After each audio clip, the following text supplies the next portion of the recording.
Nah, mengenai BRICS, kita negara berdaulat, negara besar. Negara ini, kalau Anda pernah baca saya nulis di mana di South China Sea, ya, South China Sea. Saya katakan Indonesia is too big to lean to any country. Indonesia terlalu besar untuk berpihak kepada satu negara, Ya maksud saya waktu itu Cina dan Amerika. Kita tidak perlu, apalagi sekarang ini, apalagi dengan presidennya seperti Pak Prabowo, tidak perlu. Jadi kita perlu merdeka, perlu independen. Ya sedikit nakal-nakal lah, menunjukkan bahwa kita punya juga, punya say juga. Apa keuntungan kita dengan BRICS? Ya market kita lebih besar. Karena ini masalah kalau kita tidak hati-hati dengan persoalan yang ada di Tiongkok sekarang, dan juga persoalan di Eropa, di mana gas sekarang dari Rusia di stop mereka, itu akan terjadi nanti masalah krisis energi di Eropa, dan dia turunkan ke Cina, dan Cina masalah ekonominya juga sekarang lagi kurang baik, dan Amerika kita uncertainty-nya tinggi karena tarif itu yang belum jelas mau berapa persen dinaikkan oleh Presiden Trump. Jadi kombinasi masalah ini memang betul-betul kami cermatin dengan baik. Jadi itu salah satu tugas Den tadi, memberikan masukan pada Presiden dalam proses pengambilan keputusan. Dan saya kira dengan keahlian-keahlian seperti Pak Dede ini, Pak Dede masih researcher di Harvard. Ya, dia masih researcher di Harvard dan dia tinggal di sana, dan ya sekarang ini masih kita tahan-tahan di sini, dan kita punya advisory board. Advisory board, Global Advisory Board. Itu ada tadi Ruhir Sarma, penulis buku One Man Wrong with Kapitalis. Ada juga kita punya tadi Ray Dalio. Ray Dalio adalah salah satu pemain market yang sangat besar. Jadi kita tahu kira-kira mau kemana arahnya. Kemudian kita juga punya dari bekas wakil Bank Sentral dari Cina.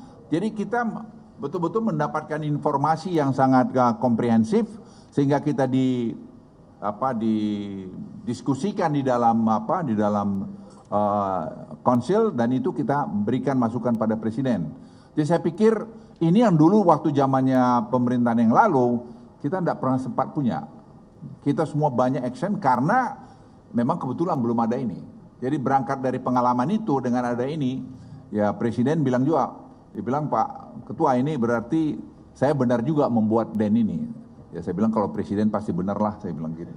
Jadi ingin saya sampaikan pada Anda, ini akan sangat efektif menghadapi keadaan ekonomi dunia dan juga tentu domestik kita sendiri, tadi mengenai purchasing power kita yang agak lemah, bagaimana kita dorong. Sekarang jawaban-jawaban itu disiapkan, karena saya pikir seperti Pak Arif Ansori, ya dia dengan kepakarannya dia punya kebebasan untuk melakukan sekarang studi apa yang harus kita lakukan dengan data-data yang ada. Kemudian kita juga nangkap dari market dengan adanya si Harry. Harry adalah di market yang menangkap tadi bagaimana market merespon setiap policy yang kita buat, dan apa yang market tidak suka dengan kita, supaya kita segera respons juga untuk ke depan.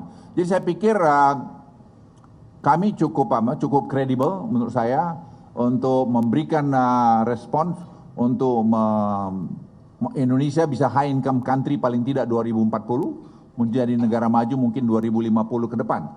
Saya sangat confidence melihat itu karena kita punya hilirisasi, kita punya tadi macam-macam hilirisasi sudah, dan tadi genomic sequencing yang akan dibuat sehingga bibit-bibit kita perbaiki. Kemarin saya juga lapor Presiden, saya beritahu Presiden kita punya kelapa sawit, yieldnya per hektar itu hanya mungkin 1,8 ton, dengan tadi pengayaan, pemurnian bibit di kelapa sawit kita bisa bikin 6 sampai 7, mungkin 8 ton per hektar.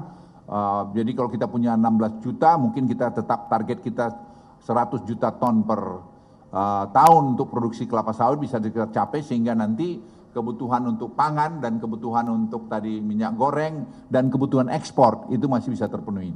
Jadi semua kita lihat equilibriumnya.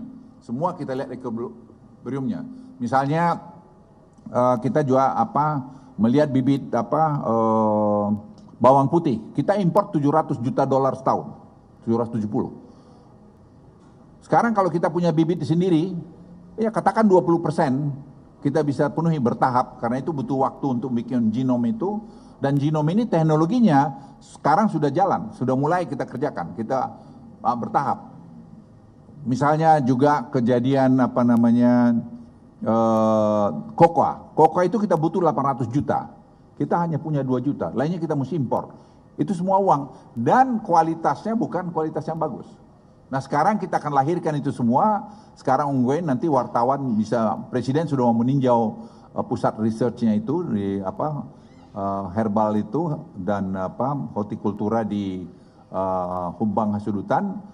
Saya minta masih 2 bulan biar kita sempurnakan sebelum nanti presiden ke sana. Jadi kita tidak perlu lagi hanya bilang Thailand aja. Indonesia juga punya